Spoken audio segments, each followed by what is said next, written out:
عرفہ کا روزہ رکھنے کی حدیث مبارکہ میں بہت زیادہ فضیلت وارد ہوئی ہے۔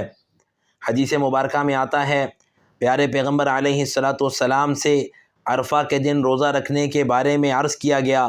آپ علیہ السلام نے فرمایا صیام یوم عرفۃ احتسب علی اللہ ان یکفر السنۃ التی قبلہ والسنۃ التی بعدہ۔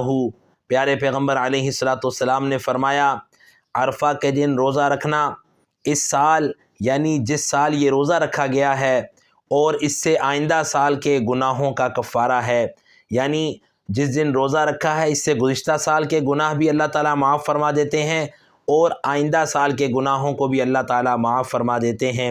یاد رکھیں کہ اس سے مراد صغیرہ گناہ ہیں، کبیرہ گناہ بغیر توبہ کے معاف نہیں ہوتے۔ اب بہت سے احباب سوال یہ کرتے ہیں کہ جس دن حج ہوتا ہے اور حجاج اکرام وقوف عرفہ یعنی عرفات کے میدان میں ٹھہرتے ہیں اور حج کا رکن اعظم ادا کرتے ہیں، تو کیا ہم بھی اسی دن روزہ رکھیں گے؟ یاد رکھیے عرفہ کا تعلق وہ عرفات سے نہیں ہے بلکہ 9 ذی الحجہ کے ساتھ ہے، اور 9 ذی الحجہ پوری دنیا میں ایک ہونا وہ ضروری نہیں ہے بلکہ یہ الگ الگ بھی ہو سکتی ہیں۔ جیسا کہ عام طور پہ آپ دیکھتے ہیں جس طرح یوم النحر ایک نہیں ہوتا، اسی طرح یوم الفطر بھی ایک نہیں ہوتا، اسی طرح اور بھی بہت سے دن ہیں جو پوری دنیا میں ایک نہیں ہوتے، لہٰذا عرفہ کا دن بھی ایک ہونا وہ ضروری نہیں ہے۔